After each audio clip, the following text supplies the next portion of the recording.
So if you think about how to get something into the past, you can easily talk about something that's in the past. You could talk about high school, you could talk about dating. Like it's harder to, so being able to talk about something, especially something embarrassing or that you think you're scared of, it actually is the quickest way to get through it. The more you can talk about it, the less it scares you, the less it's real, the more it's like hiding it and being scared to talk about something in and of itself is a way to keep it scary. Okay. So if even a person should talk about their claustrophobia, not to scare people, but to say, I'm really working on it. I've had this claustrophobia. You know what my head says to me, right? You start confessing it and it gets silly because you're starting to change the alchemy of it versus that it's just happening alone in your own head. Namaste. You're listening to the Savannah Podcast. Join us on an exploration of Eastern spirituality, yoga philosophy, and conscious living for the new age. This podcast is a production of SavannahSpirit.com, the best place to shop for unique clothing, spiritual handcrafted jewelry, healing gemstones, and fair trade gifts from the Far East. Now, here's your host, Brett Larkin. Savannah family, welcome back to the conversation with Lauren Zander. If you missed the first half of our discussion in Tuesday's episode, you definitely want to go listen to that. It sets a great foundation for her coaching methodology. And we're going deeper in today's episode. We're going to talk about personal integrity, difficult conversations, and lying. So when we left off with Lauren, we were talking about how it can be really powerful to speak your dreams out loud or your promises and consequences out loud to a family member or friend or accountability buddy. And Lauren was saying how that if you feel a little awkward about sharing what your dreams are with someone, it usually means that there's something in the relationship there that's ripe for transformation. Can you share more about that, Lauren? You know, one of the things I had said was that there really isn't this language of people being allowed to talk about their dreams, about what they're really, it isn't that you can't, it's that it's not a natural thing in everybody's conversation. And so another thing I would like to, set fire, like everybody go this way, right? Because it would be a great thing to start happening is people start sharing their dreams, because the minute you share your dream, the other person should share theirs. And it starts to be something, really, what's going on? So you really want that? What's your greatest dream about love? What's your greatest dream for yourself in the next 3 years in your career, your body, right? So all of these things, let me tell you mine, right? And please hold me to it, right? That language, right? If it existed in friends all the time, would be really great. And I promise I've been out scouting about this for 20 years and it's not there. Right, because so often the people closest to us, our friends and our family, are very invested in keeping us the way we are, potentially, because that's what they're comfortable with. The whole thing has a historic something makes sense to it all. And the book, and starting to dream is just the right disruptor to get you to change the narrative for yourself in your own life and with others for, the love of life, right? So you love your life, right? Because there's a lot of reasons people don't love their lives, and they all stem back to how you're doing yourself.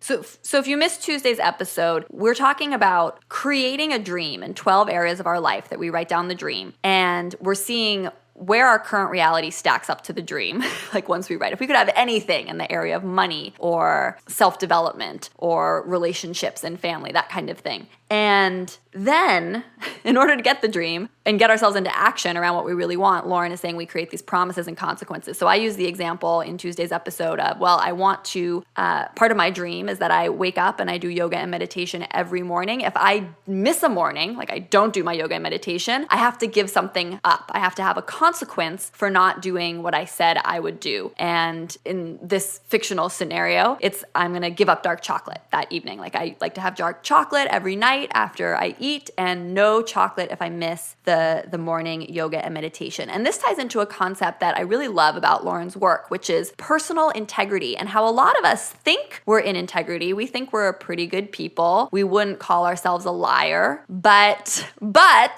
we're actually mistaken. Yes. So people wish that integrity was a noun. Like I have it. Like I have a chair, I have integrity. But integrity is a verb, right? It's like, did you go running today? You know, if you went running today, right? Did you have integrity today? Did your actions align with what you wanted to get done today? Did your actions align with your dreams? Yeah. So, and then either if you're doing it and you know what you're doing and you're following it, then you have personal integrity. And if you're not, you don't. In which case you need promises and consequences so that you develop your personal integrity. So you're fulfilling on that area that means so much to you. I think a lot of people think integrity is sort of just is the same as being a generally good person. Right. It's like I just am or I'm not. Right. And you're saying these two things are very, very different. Like if you are not in integrity, if you're someone who, even if you don't admit it out loud, but you're someone who wishes you could sell a TV show to Hulu, like you said in that other example. And I secretly wish that I could, but I'm staying in my boring, safe job and I'm not even taking the time to write or, make contacts or network, then I'm actually out of integrity with myself. Is that right?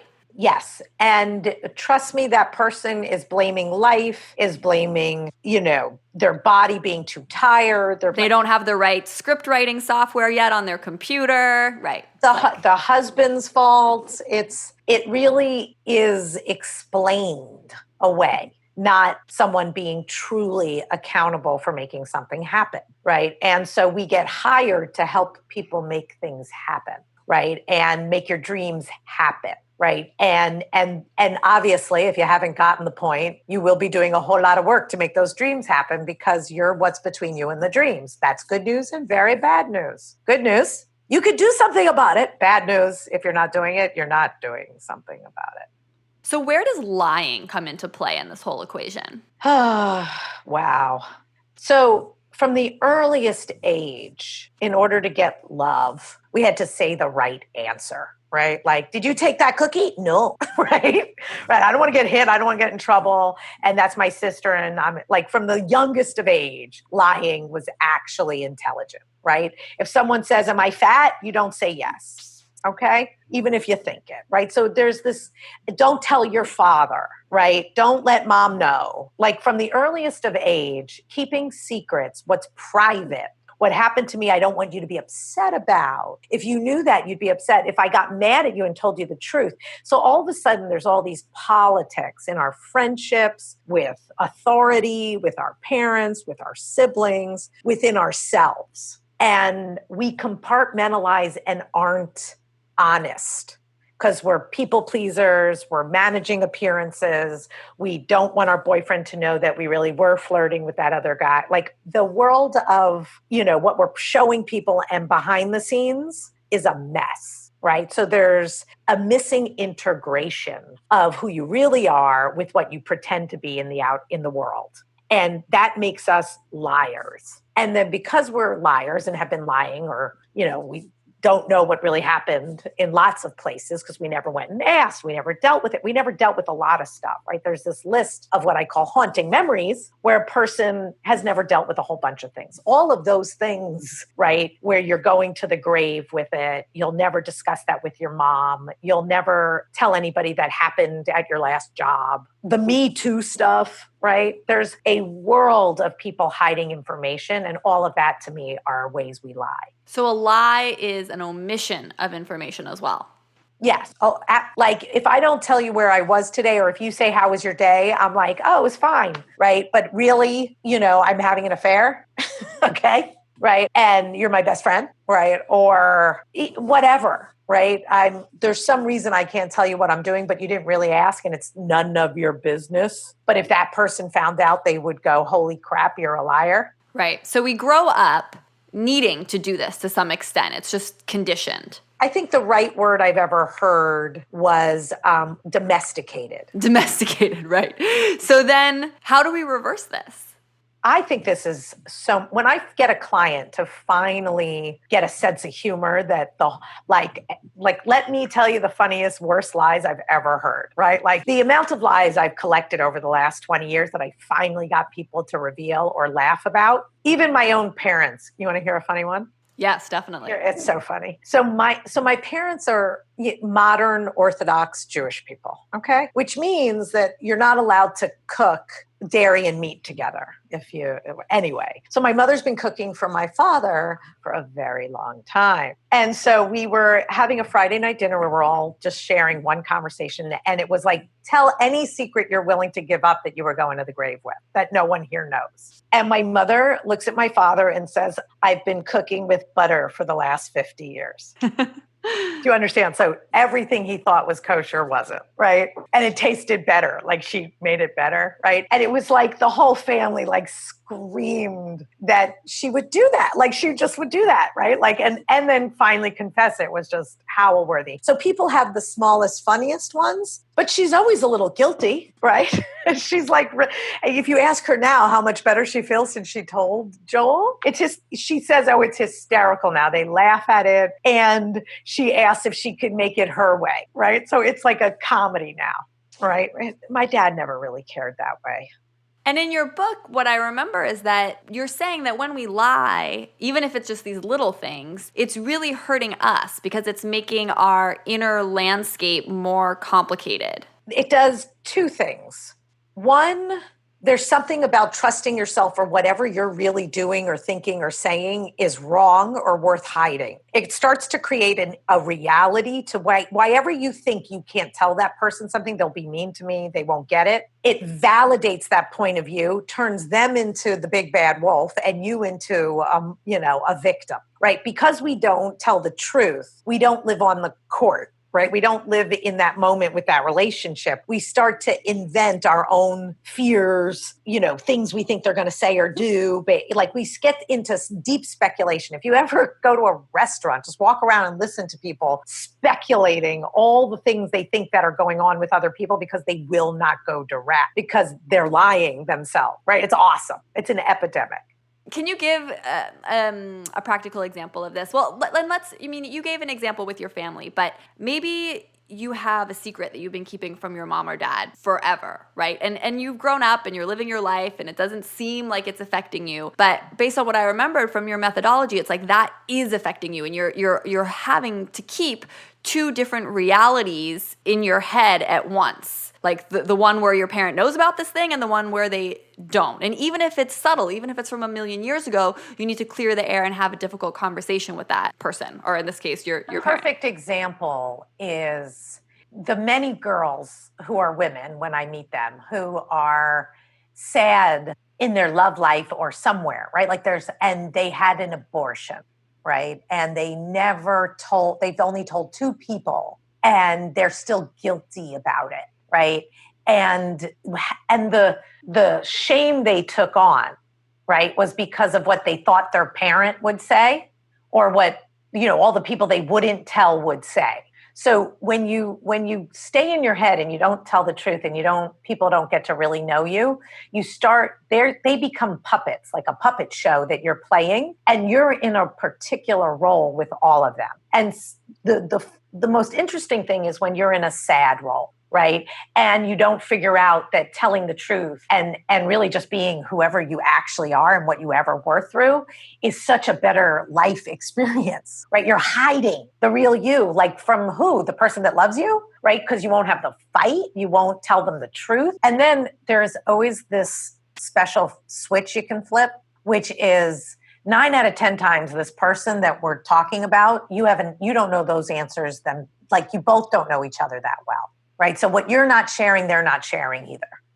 So there's really an opportunity for growth and transformation in the relationship if you are brave enough to get honest, because it'll inspire honesty in them. Completely. Like vulnerability is the only way to have a deep relationship. And vulnerability means you can't posture only to, look good or not share what's kind of in your head, in your heart, creepy, like what's really going on, right? Because the amount you're managing, like, well, I can't say this because, or, well, if I say it this way, will they think this, right? Like everything is but the truth, right? If you're doing a whole dance, it's because you can't go, I really got hurt yesterday and I made up in my head that if you really liked me, this or this or this would happen. You didn't do any of those things. So I'm really a little bit at a loss and then even kind of mad at you. But then again, I didn't ask you what happened. So why don't you help me out and tell me what happened?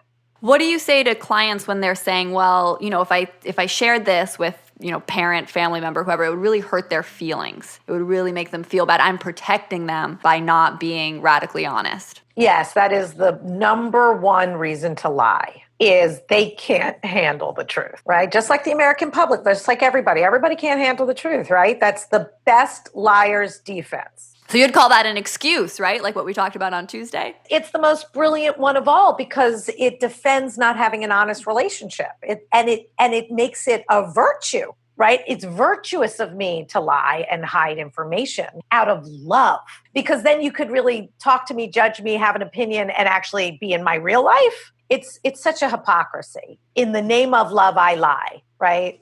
So you just call complete BS on that one. So I like that. That's good. And then the other part of this that I want to make sure we touch on is that I think you say that in keeping lies, like in keeping some of these stories or these things hidden, it's actually really hurting us because, and I've had this experience myself which is when you start sharing something and talking about it, something that kind of scared you, it loses its power, right? Instead of, it doesn't own you anymore. Can you talk more about that? So if you think about how to get something into the past, you can easily talk about something that's in the past. You could talk about high school, you could talk about dating. Like it's harder so being able to talk about something, especially something embarrassing or that you think you're scared of, it actually is the quickest way to get through it.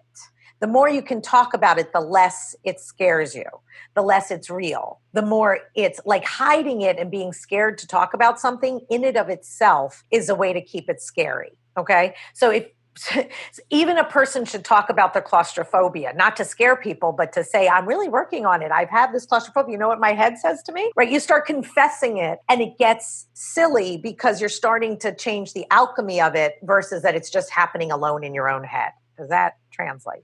Yeah, and the experience I've had also when sharing some things that seem really dark and really scary with other people, they're like, oh, yeah, I've gone through something like that. Or, it's like this reality check where all of a sudden you realize, whoa. Because to bring it back a little bit to yoga, I think once we're in that place of keeping a secret or, as you say, lying, we sort of become a silo, right? Instead of realizing that we're just like everyone else, it's like all of a sudden we're special, right? Like we're in this unique situation and we're different from everyone else, and therefore no one can understand us, and it spirals into this whole thing. And then when you start sharing some of these closeted demons or scary stories or things that you've wanted to sweep under the rug or been sweeping under the rug forever, all of a sudden what's echoed back is usually that many people have experienced the same thing or can totally relate.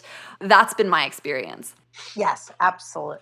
It just lets it go into the past. It lets it become normalized. First, it'll be scary, and then it'll get more and more normal, and then it'll be no big deal. So I'm going to encourage everyone to check out Lauren's book. We're going to put the link for it below the episode. Maybe it's you. But Lauren, to wrap up, I thought maybe I could ask you some questions that people who have the book or when they do get it, some things they might be struggling with. One of them I thought might be, because one of the things Lauren says is to write these dreams in all the areas of your life. So I wanted to give some common, I'm guessing resistances that people might have. What do you say to people when they're like, well, Lauren, I'm way too busy to write a 20-page document with the dreams for every area of my life. I mean, I'm like running a company, or I'm running a yoga studio, or I have a very busy, full schedule with meditation and tons of other stuff. Like, I just don't have time to do this kind of like paperwork, basically. So if the real sales pitch for why take the time is because once you actually, if you think about any human, like you knew what college you wanted to go to, you know what city you want to live in, you know a career you wanted to have. Like if you really think about humans, having a dream or really, really knowing what you want doesn't mean you have to like write it every week, right? Like, so how, the one big time I wrote down my dreams and really took the time to do this work, I actually like to write my dreams every year. Like I do it once a year, but once I got them back in the day when it really mattered, that was it, right? I only need to change them if I need to change them. So they create so much of, they honestly create a vortex of getting conscious to what's most important that you want your flow to be, right? If you open up your mind and see your own barriers and really see it in throughout your whole life, then it's not about fixing everything all at once. It's about getting a whole macro perspective on yourself, right? And so this book will change your life if you actually do it. What are we talking about? 30 hours over 6 months, right? Of time with yourself. That's like 2 seasons of a Netflix show, everyone. Right? It's embarrassing. It's not that much time. But if this really is for someone who wants to really do that kind of level of living, right? So I do not belong with everybody. I belong with someone who's dying to kick butt in a way that they really want to, they get that they're missing personal integrity. They want to make the right promises. They want to learn how to have fun, going for the run, right? And figuring out how to change your mind's narrative to make sure you're dating and doing it's so much more fun if you want this level of mastery. But if you don't, I hear you. Right? And I would definitely encourage people, because it really is amazing. I mean, doing Lauren's work even on myself, and I was familiar with her work before her book even came out, but it's so easy to think that you're in integrity, and then when you really hold up a microscope, you're not. That's definitely been my experience. Another question that I think people might have, especially because the title of the book, Maybe It's You, right? What do you say to your clients who say, Lauren, I'm doing all this work, but, say the problem is like my marriage or something like that. Like my husband's not doing it. Why? I mean, doesn't it take 2 to tango? Why is it really always the answer? Maybe it's me if I'm in a relationship or that kind of thing. Like if I'm the only one in my family doing this, is it worth it? The marriage one is tricky, right? Like that's a good point. You can be very happy by taking on yourself. But if you can't, what you want from your marriage, if you're then the leader of it, he's not doing any work, but you're like, I want a date night. I want us to talk about sex. I want us to have more sex. I want you to keep me to these promises, right? He doesn't need to change in order for you to have a great life with your husband. Right. So this is your own happiness. This is your own integrity. These are your dreams. Right. And then if you can't get him to care about having sex with you twice a week, then we're having a different problem, not because he's not doing the book.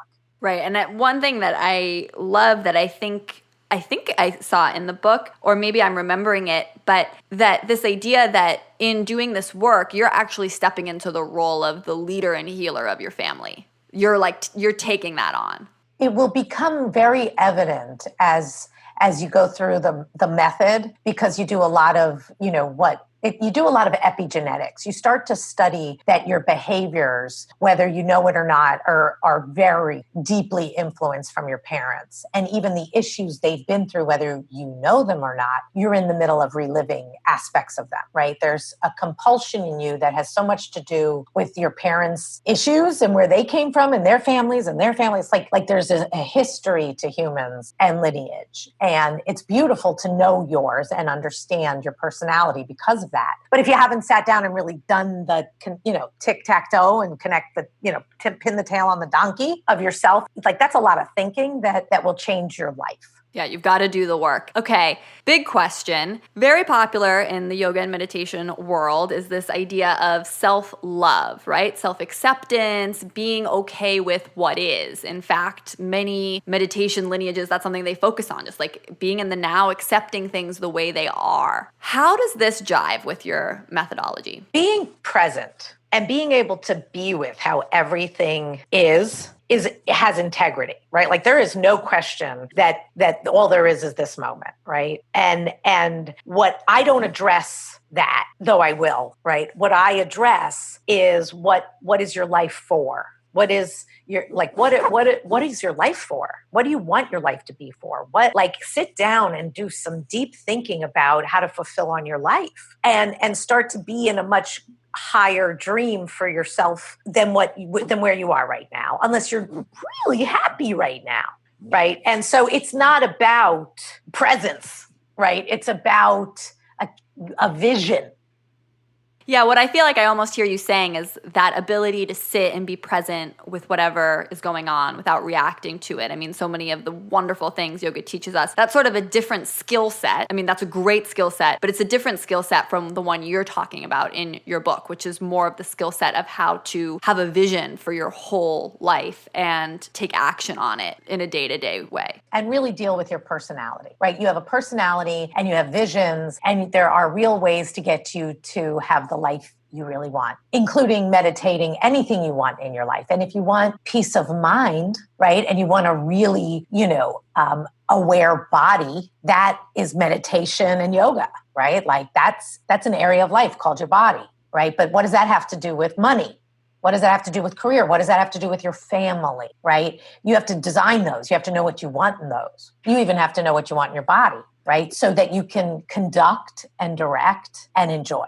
Another idea that I think is prominent in the yoga and meditation community is this idea of selflessness, right? So what do you say to people who like maybe they secretly have this like big money dream, but they kind of feel guilty about it? Like that they don't deserve it, or that like who are they to want to, make a ton of money and live in this mansion and have all these fancy dreams, and they're maybe experiencing guilt or shame. Chasing your dreams is hard enough. Knowing and chasing your dreams is hard enough, right? And if it's what you really want, then I don't care if your dream is to be a golfer, a mother, running the biggest company in the world, running the ASPCA, right? Like I think every single one of those matters in whatever way. I want every individual to have their dream, but you have to dream and you have to believe in yourself. And if what's true for you is a style of wealth, your life is short. Like go get it, right? I'm not managing, that there's a difference between government and taxes and the way the world's running. But if making money is something, or living in that lifestyle, why can't you have whatever you want? You have to do the work. It's plenty. It's a fair deal. Maybe someone who's having those thoughts are actually an excuse for them not taking action, potentially. And then let's just be clear that if, one of the things I love is the more I do my work in the world, which is the more money I'll make, the more the world dreamed, the more the world had integrity, the more the world, like it was a better place because I made money. So there really is this beautiful trifecta of that what you're doing is good for the world and rocks the bank. Because the rocking the bank means it got incredibly popular. So the good guys better care about making money, right? Because we really need that to win, right? Yoga teachers making $60 million. Come on. That'd be a better world. Well, I definitely agree with you there. Rather than a baseball player, everyone comes to do meditation and they're buying the ticket, right? So don't make money the evil. Make what we get entertained by the problem.